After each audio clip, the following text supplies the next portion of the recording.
নমস্কার বন্ধুরা, আপনাদের সবাইকে স্বাগত জানাই। আমি আজকে একটা ব্রেকফাস্ট রেসিপি নিয়ে এসেছি আপনাদের জন্য।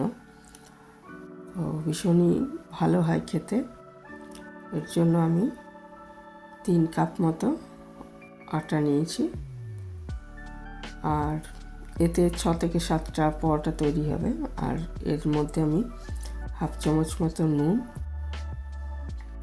আর 1 চামচ মতো চিনি এটা আগে মিশিয়ে দিচ্ছি। আর হচ্ছে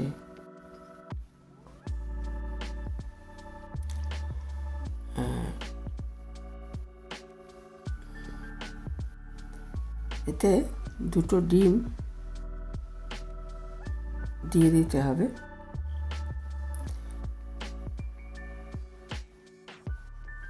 দিয়ে এটা খুব ভালো মতো এটাকে ময়ান দেওয়ার মতো করে মেখে নিতে হবে। আর এখানে আরেকটা জিনিস, সেটা হচ্ছে যে ময়ানের জন্য 3 চামচ মতো সাদা তেল দিয়ে দিতে হবে।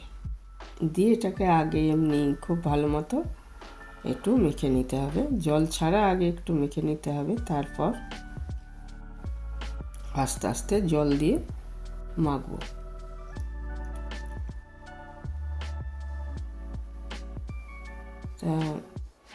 এটা প্রথমেই জল দিয়ে দিলে মাখার কাজটা ঠিকমতো হবে না, ওই জন্য এগুলো আগে একটু ভালো মতো মেখে নিচ্ছি। তারপরে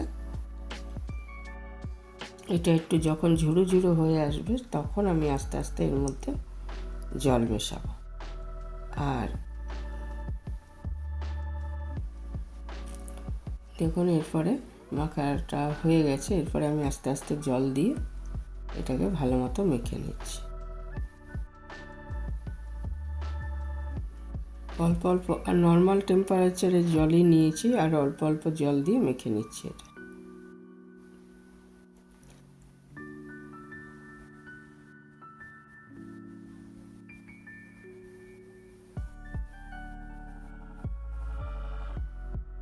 একবারে বেশি জল দিয়ে দিলে এটা হয়ে যাবে, তবে একটু নরম করেই মাখতে হবে।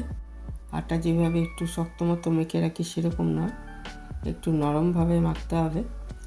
আর ডিমটা দেওয়া হয়েছে, 2টো ডিম দিয়েছি এর মধ্যে। তার ফলে হবে কি না, পরোটাগুলো খুব সফট তৈরি হবে। বাইরেটা একটু মুচমুচে আর ভেতরটা সফট, এরকম তৈরি হবে। আর এই পরোটাটা খেতে এতটাই ভালো হয় যে এর সঙ্গে আর কোনো কিছুর দরকার নেই, এটা শুধুই খাওয়া যাবে। আর ডিনারেও এটা বানিয়ে নিতে পারেন, তবে ব্রেকফাস্টের জন্য খুবই ভালো।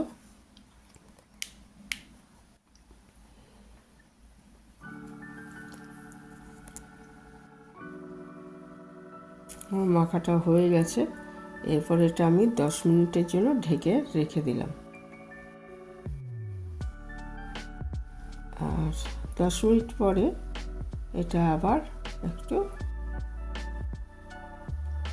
মেখে নিতে হবে হাত দিয়ে ভালো করে।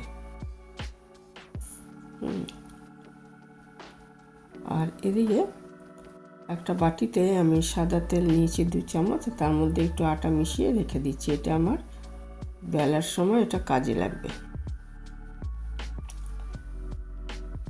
বেলার পরোটাগুলো তৈরি করার সময় কাজে লাগবে। এটা ভালো করে মিশিয়ে রেখে দিচ্ছি। আর প্রথমে আটা দিয়ে পরোটাগুলো একটু লম্বাভাবে করে নেব। তারপরে হচ্ছে 10 মিনিট পরে আমি আটাটা আবার ভালো মতো একটু মেখে নিচ্ছি। এরপরে এর থেকে 6টা বা 7টা লেচি কেটে নিতে হবে। আপনি যে পরিমাণ আটা মাখবেন সেই অনুযায়ী। এবারে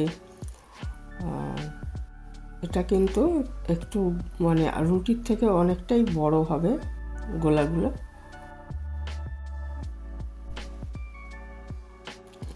তো দেখুন বড় বড় করে আমি গোলাগুলো করে নিয়েছি। নিয়ে এইভাবে একটু বানিয়ে রেখে দিচ্ছি আগে সবকটা। তো এখানে আমি অনেকটা বড় বড় করেছি বলে 6টা গোলা হয়েছে। এবার এগুলোকে আমি 2-3টে করে এক একবারে বেলে নিয়ে ভেজে নেব। একসঙ্গে সব বেলে রাখলে একটু অসুবিধা আছে, সেই জন্য এটা প্রথমে আমি একটাই দেখাচ্ছি করে। একটু লম্বাটা করে বেলে নিন আগে, রুটির মতো। আটা দিয়েই বেলুন এই সময়টা। প্রথমে যখন এই বেলাটা হবে তখন আটা দিয়েই বেলতে পারেন, অসুবিধা নেই। রুটির মতো না বেলে একটু লম্বাটে আকারে বেলে নিচ্ছি।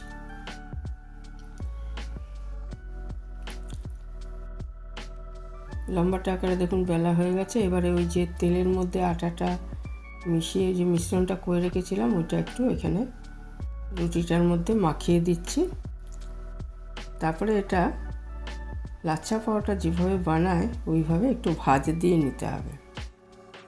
এটা তফাৎটা এটাই যে এটাই ডিম দেওয়া রয়েছে। দেখুন দুপিঠটা এরকমভাবে আগে প্রথমে ভাজ দিয়ে নিতে হবে।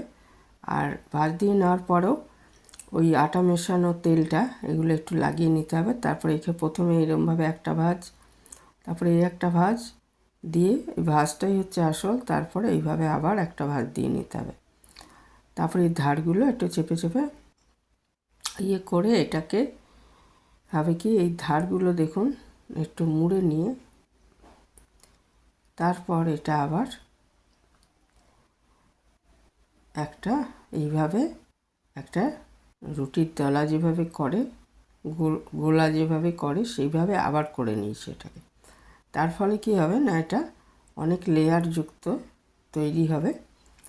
এবারে দেখুন এটাকে আবার বেলে নিচ্ছি। এইবারে বেলাটা আমি আটা দিয়ে না বেলে তেল দিয়ে বেলবো। তাহলে কি হবে না, পরোটাটা ভাজার সময় পুড়ে যাবে না। আটা নিলে আটাগুলো তার মধ্যে পড়ে একটু পুড়ে যাওয়ার চান্স থাকে। এটা আমি সেই জন্য এইবার কিন্তু আমি প্রথম যখন বেলেছিলাম সেটা আটা দিয়ে বেলেছিলাম, আর এইবারে বেলাটা ফাইনাল বেলাটা তেল দিয়ে বেলতে হবে। এটা কিন্তু একটু মোটা মতোই বেলে নিতে হবে, একদম পাতলা নয়, একটু মোটা করে বেলে নিতে হবে।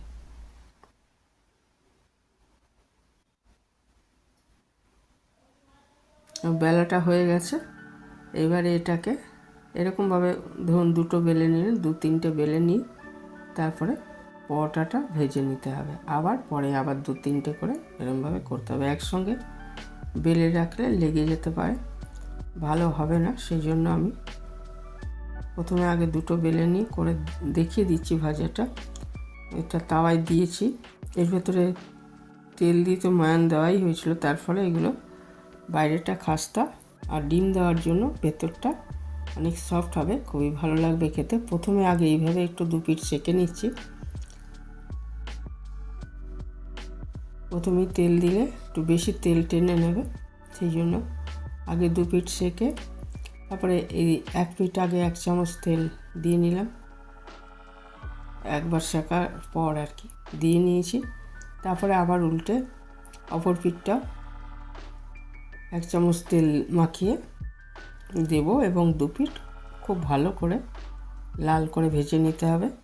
এবং আঁচটা কিন্তু মিডিয়াম আঁচে রাখতে হবে। চড়া আঁচে রাখলে বাইরেটা বেশি পুড়ে যাবে এবং ভেতরটা ঠিকমতো হবে না, সেই জন্য আঁচটা মিডিয়াম আঁচেই রাখতে হবে।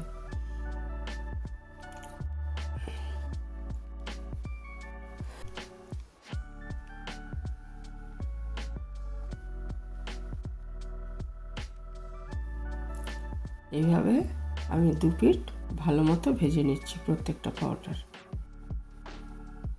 তাহলে এটা রেডি হয়ে যাবে। আর এটা শুধুই খাওয়া যাবে, এতটাই টেস্টি হয়। আর যদি মনে হয় তো সাথে একটু আলুর চচ্চড়ি করতে পারেন বা সস দিয়েও খেয়ে নেওয়া যাবে। তবে কিছুই লাগে না, এটা এমনি খুব ভালো হয় খেতে, শুধুই খাওয়া যাবে। দুপিঠ খুব ভালো মতো ভেজে নিতে হবে। আর যারা কখনো এইভাবে করেননি এই ডিম দিয়ে এইভাবে পরোটা, তারা কিন্তু করে দেখতে পারেন, ভালো লাগবে খেতে। ব্রেকফাস্টের জন্য খুবই আদর্শ, আর ডিনারের জন্য করে নিতে পারেন।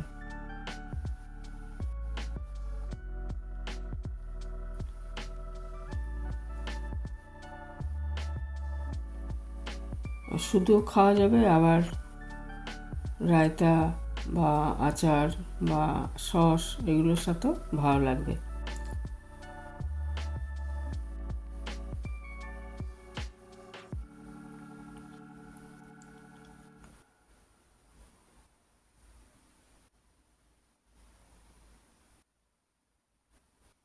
এইভাবে একটু চেপে চেপে দিলে একটু ফুলে উঠবে।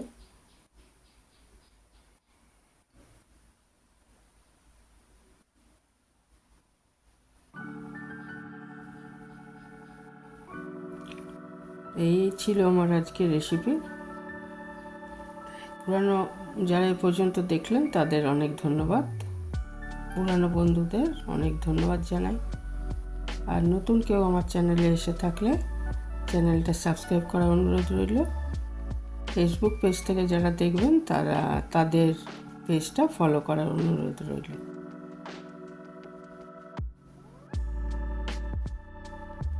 তো এখানেই শেষ করছি। ভালো থাকবেন সবাই।